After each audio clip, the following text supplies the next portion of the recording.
Vardaan 1. The Ultimate Boon. Written by Mr. Deepak Sadia.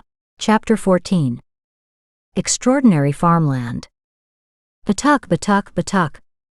Batuk was looking here and there. Batuk, batuk, batuk. Batuk ran after the voice. Batuk could hear a woman's voice, but Batuk could not see anyone. Batuk, batuk, batuk, where are you? The voice came again. Batuk's restlessness increased, and he quickly climbed into the sky. Sitting on a cloud, he started following that voice while flying. Batuk, batuk, batuk, how callous you have become. No, I'm not like that. Who are you? Batuk stopped speaking. He saw a cloth. Batuk turned the cloud with the help of an oar, and quickly went towards the cloth. He was about to reach it, when that cloud started raining on which Batuk was riding. Batuk felt as if he had fallen with a bang. When Batuk opened his eyes, he found himself on the rocky ground. He started looking at himself and his surroundings in bewilderment. Within a few moments, he remembered that he had left his Gurukul yesterday to appear for the final exam, and had taken shelter on a mound with his friends at night. Batuk saw Dev at some distance, who was inspecting the mound. Got anything? Batuk asked. In answer to Batuk's question, Dev made a strange face, seeing which Batuk got confused. His eyes lost sleep when he went to it with agility. 5 lines appeared on the ground. 5 lines on barren land. That thought troubled Batuk. Rasik, come here, Jagdish, come fast. Batuk called out to them in panic. Both got up in a huff. Bleary eyes searching for sleep saw Batuk waving his hand at some distance. Rubbing their eyes, both got up and somehow managed to reach him. When Rasik started asking, Batuk pointed towards the land and showed 5 lines. Worry appeared on his face too, as momentarily as he looked at the lines. All 4 looked at each other, and went to investigate the mound. After a long time, all 4 returned and gathered at one place near the lines. Their dejected faces were telling each other that nobody got anything. Jagdish took the map from Dev. His name was written in the blank space between the 2 lines. Hard to believe, guys, but according to the map, the truth is what is feared. Slamming the map, Jagdish asked everyone to face the truth. Till the bitter truth is not told, it terrorizes but does not close the window of hope. When someone tells the same bitter truth, there is no limit to despair. The morale of a person falls in such a way that it will never rise again. Exactly the same condition happened to the other 3, after listening to Jagdish. No, Gurudev cannot do such a thing. No, this cannot be true. No, I do not believe, Rasik said annoyingly. Dev Batuk did not say anything through their mouth, but their consciences also had the same statements. Believe it or not, friend, this is the truth. Jagdish put his hands on Rasik's shoulders and tried to encourage him. Those words were like breaking the courage of a badly nervous Rasik. This is absolutely untrue, Jagdish. There must have been some mistake. You tell me, why would Gurudev give us such an impossible task? Look at the timing. He give us this impossible task when we are in the middle of our final examination. I'm sorry, but I don't consider it anything more than a mockery. Rasik completely denied the truth and said. Jagdish could not answer that. Even though he was speaking, it did not mean that his conscience was not sad. Like the rest, Jagdish was also wishing that that was nothing more than a joke. Everyone stared at the lines with closed mouths and restless minds. Seeing the field in the form of lines, when tears began to form in Dev's eyes, he shook himself. So what did you think? Don't forget that this is not a common exam. It is the final exam of Aryavardha's biggest and most prestigious educational institution. Dev explained seriously. Dev attempted to lift everyone's spirits with those words, but his method gave everyone a different understanding. So you already knew? Rasik asked shockingly. What? Dev asked back more shockingly. Batuk Jagdish was seeing Dev with angry eyes. Hey, no, friends. I didn't know anything about, but I definitely thought that the final exam would be difficult. Dev said to calm them down. All three judged Dev's body language and calmed down after they found him truthful. Dev, if you are on our side, then stop saying it is difficult. This greatest joke of all time must be called impossible. Expressing regret, Rasik reiterated the bitter truth. Dev bowed his head and accepted his disappointment. At the behest of Jagdish, everyone's attention went to Batuk standing quietly. He was numb with fear and anxiety. What are you thinking, Batuk? When Jagdish asked, Batuk came to his senses. I didn't tell you guys. But for a few months, it seems as if someone is missing me a lot. All the time someone is waiting for my return. This strange feeling is hollowing me out inside. I thought it would take at most 3 months and I would return to my home, my village, but this, Batuk said, swallowing tears. Hearing this, the throat of all three also got filled. Batuk, your Matashiri is missing you for sure. I too have a great desire to meet my Matashiri. That's why I am also in great despair, but what to do? This is our destiny. The map says that these 2 lines are my farm, and I have to grow crops on this iron-like land. Losing courage, Jagdish repeated the truth. Surrounded by sorrow, Jagdish sat down. Oh God! Words came out of Batuk's mouth when he was looking at the sky. Everyone was surprised. Jagdish stood up in fear. 13 years later, they had heard the word God.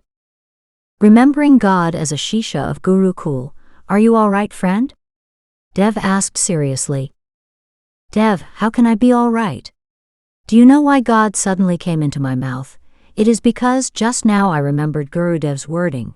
It may take 4 months or 4 years, but without growing crops we cannot even go home. We have to stay in this place. Batuk gave a valid reason for his indecency, which had brought great disappointment. When Batuk reminded them, all three remembered the Pradhanacharya and his last words. Now even their little courage had gone. Sometimes they would look at their so-called fields and sometimes at the surrounding wild areas. The more times they see, the more they find themselves weaker. Dev churned the situation and possibilities according to his nature, leaving behind disappointment. That's the truth, friends, believe it or not. This is our farmland and this mound will be our residence from now on. That's why first of all arrangements should be made to stay. Dev suggested thoughtfully. Rasik was waiting for that kind of discussion. I say, first make arrangements for the food, who knows, then your mind starts working. Rasik also suggested. Dev immediately stared at the ever-hungry Rasik. No, first we need a roof over our heads. There are no trees here and there. As momentarily as noon starts, the sun will become unbearable. That's why we have to make a hut first. Dev explained the importance of the roof. Rasik did not like that at all, but in the presence of others he had to agree with Dev. All three understood and left. Batuk, who was lying in his turmoil, also took care of himself and followed them. The conditions around the mound were similar to those of the mound. They had to walk a long distance even for grass. There was a forest-like area at some distance. All four collected more wood, leaves and grass there than needed, and brought them to the mound in several rounds. When they didn't even have the power to walk, only then did Dev remember the small river. When they were coming from Gurukul, they saw the same river near the mound. Sending Rasik to fetch water, all three started building the hut.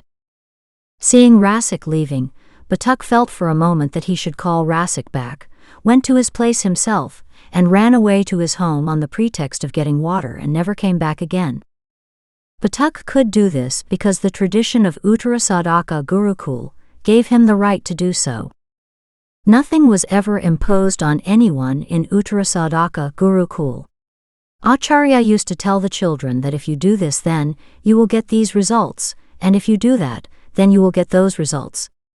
They never used to say that you have to do as we are saying.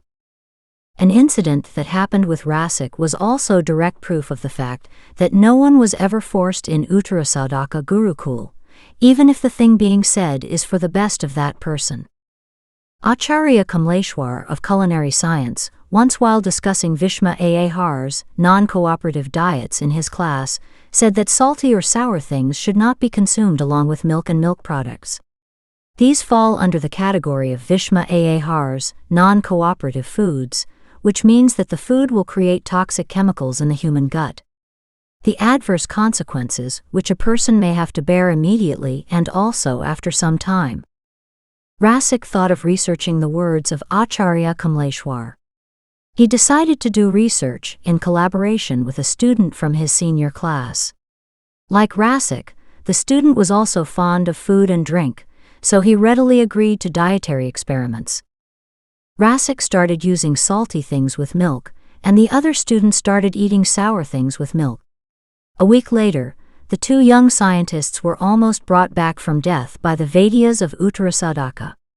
Despite that, no Acharya had stopped both of them from experimenting. Stopping was not the culture of Uttarasadaka Gurukul. It was the job of the Acharyas to share the knowledge they had gathered. The desire and responsibility of using that knowledge or not was with the students themselves. So Batuk had the right that he could go back home without taking the exam. I will be called the first fugitive student of Gurukul. As momentarily as that thought entered his mind, Batuk had restrained himself. Batuk kept watching Rasik leave and kept saying, "Don't think," and think to himself. The very tired Rasik knew that the river was far away, so he did not dare to walk fast. He went to the river very slowly, saying, "Water, water," in his mind. A scientist by nature, he scoffed at his friend who used to tell him, "When a person gets lost in our sandy area, he finds ponds here and there in the dunes. Ponds are not there, but they seem to be there." On the matter of a friend, Rasik used to have only one answer: "It is not possible at all. Tell your people to get sure treatment from our Vaidyas. Probably you all have become psychopaths." Everyone laughed listening to Rasik, but that friend could not laugh. Only the people of the desert understand the pain of the desert. While apologizing to his friend, Rasik had seen the river many times that day. Every time his steps would get faster after getting the vision of the river, and every time he would become a victim of illusion. Moving forward like that, when Rasik really saw the river, he felt that it would be an illusion. That's why he moved forward slowly. Going very close to the river, he realized that it was not an illusion created, but a real river created by Mother Nature to support life in the wilderness. Rasik lay down on the bank of the river. He apologized many times to his friend and his people, even during the drinking water and after drinking water. When Rasik calmed down a bit after drinking water, he felt that the body should also rest for a while. Thinking like that, he was about to jump into the river when he remembered the principle of Gurukul. Calm down, Rasikananda, let the sweat dry first. Then wet the feet, and then gradually wet the rest of the body. Rasik said, giving himself advice. Thereafter Rasik did the same, and after a while immersed his whole body in water. His body and mind blossomed. He drank some extra water. Then he closed his eyes and lay down in the water. In a sweet dream of a few moments, Rasik also saw and tasted different types of dishes. Oh! No, my friends, they must be thirsty.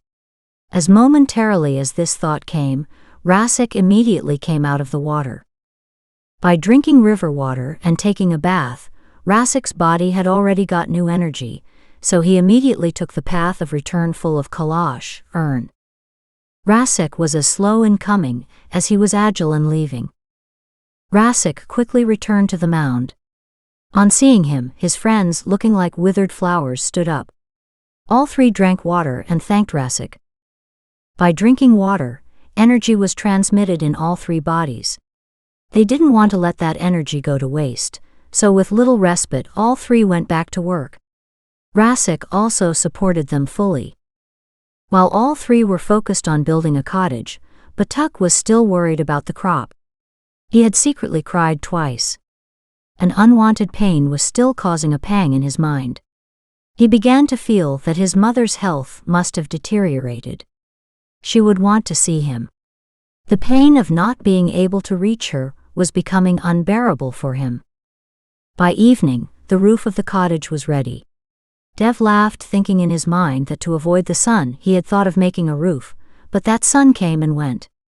They were all so engrossed in their work that no one even noticed the coming or going of the sun. Everyone got down from the roof and started building the walls. Jagdish explained Rasik's condition to Dev by gesture and both smiled. "You two go make food." When Jagdish said, Rasik left work at the same time and started taking out grains from the bag. Batuk still was not so happy. "Batuk, cursing the trouble again and again does not make it go away. This is what we have learned in Gurukul, then why are you being foolish? Otherwise, just think that whatever is happening to you is happening to all of us too. We are also in trouble, so be content just by looking at us," Dev said as he tried to encourage Batuk. These words of Dev brought relief to Batuk indeed. Batuk felt that perhaps he would not be able to do anything, but one of them would find a suitable solution to this calamity. As momentarily as the solution is found, he will do the same, pass the exam and return home. Batuk's smile returned, and he started helping Rasik. Evening came and food was also prepared. The work of the cottage was almost completed, so all four had their food without any worry. Although the proper time to eat food was afternoon due to the new problems of the new place, the food was being eaten as a Sanj Jalpan. Like yesterday, everyone had to work very hard today also.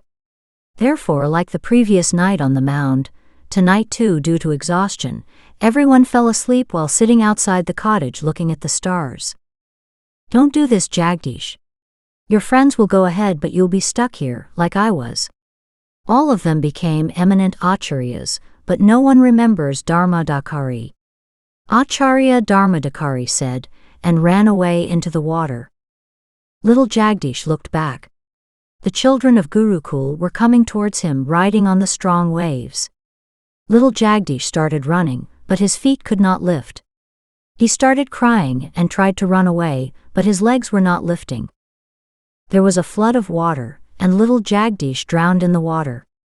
All the children riding on the waves also went into the water. Everyone started laughing at little Jagdish. Then a big hand came. He took little Jagdish out of the water and tossed him into the sky. While flying away, little Jagdish saw that the big hand belonged to the very giant, the Pradhanacharya Dipendra. Little Jagdish was going farther and farther away, and the Pradhanacharya Dipendra was smiling. And suddenly Jagdish's eyes opened. He saw that he was lying face down on the stony ground. With great force he turned and looked around. "Hut, this is me, oh no." Jagdish stood up saying. He realized that he had come to the mound to give the most difficult test of his life. At the same time, Batuk and Rasik also woke up. Jagdish searched for Dev, who was nowhere to be seen. He was about to stand up when he remembered the dream he had had a while back. He sat there watching his friends.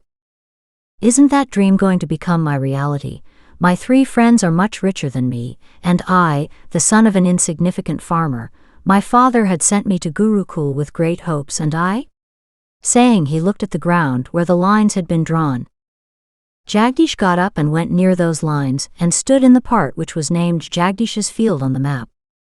Batuk and Rasik also saw him, and immediately the present reality struck them both as well. They both also went near the fields. While coming out of the cottage, Dev was about to say something when he saw his friends near the fields. He also went to them.